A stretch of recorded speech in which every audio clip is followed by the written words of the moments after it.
Empathy is the capacity or capability to be able to understand and feel what it is that the other person is experiencing from their frame of reference. So it's putting yourself into the other person's shoes. The main point being understanding them and what they're thinking and feeling as much as practically possible. Now, for that, you have to take a great interest in the person. You have to be observant. You have to pick up any little detail that's going on. Facial features, smiles, body language, energies, history of the person. All of this comes to play a part in being empathetic with the other person. But the main thing is that you need to be interested and give that time, energy, and effort for the other person to be able to pick up what it is they're feeling, they're experiencing, and what it is they're wanting to tell you a lot of the time. In one of the dementia facilities that I worked at, there was one woman. She was a relative that came in, the dementia unit I worked in.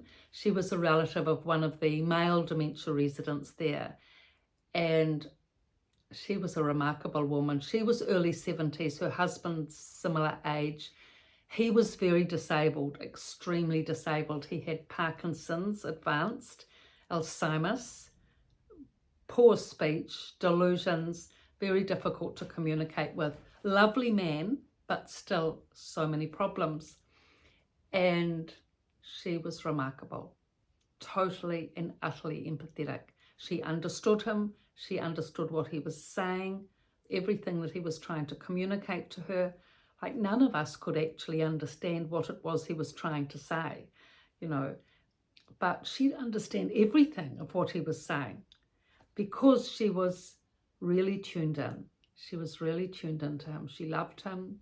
She was tuned in. She wanted to understand. She made every effort to understand, and she would just sit with him and give him full focus, full attention, and just pick up every little signal she could to make sure that what he was saying to her, she was getting. She would confirm with him, is this what you mean? Is that what you mean? And then he'd, say yes or no, and then she'd carry on with the conversation.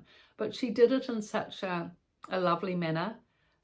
She was very unobtrusive, very quiet mannered, but the way that she, managed to keep that compassion and empathy and understanding going with her husband was really inspirational, because she was a quiet presence. But when she was there, he would calm down and sit with her, which he really did. All day he was roaming the corridors, but when she was there, he'd sit calmly, which was actually a relief for the rest of us, because his behaviour could sometimes be quite distracting. Not only would he relax, but others around her, sitting beside her or the other side of her, or behind her even, would feel her presence and her calming manner. And that empathy really vibrated out and helped the group. And she was actually really empathetic towards other dementia residents as well. So if someone needed a drink, or if the nurse needed to be called because someone had fallen or someone was upset, she'd make sure they got some help. She had such a big heart, and she was very low-key about it as well, very undemonstrative. She was exceptional. And I think I did ask her I talked to her one day, and I remarked about how good she was with her husband. And she said to me, he was a good man. He was a good husband. And I thought, look at that. She'd never forgotten that. One important thing, he has been a good husband. And she actually said he's always been a good husband. So that was her primary base. And she never forgot that.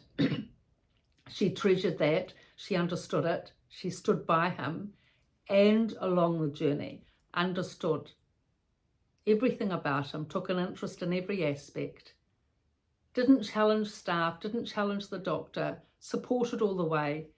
And really, even though he was so disabled, he was able to have a better quality of life at least, because of her empathy and support. And empathy really is the highest level of support. And understanding someone, going all out, making that effort to understand them, to question, to listen, to look, to observe, to tune in, is the highest level of support you can give. Because then you feel that that person understands you, they're with you, you know, your thoughts and feelings they're connecting with, you know, and there's no barrier then, is there, when there's that empathy. So this is really what we need to aim for with dementia residents, is having that empathy and understanding. And then they will respond, they'll definitely respond. So I've written about this in these two books, The Resident's Voice and The Resident's Rise. Everything in the description below. Thank you for your viewing and support. Please subscribe. Thank you.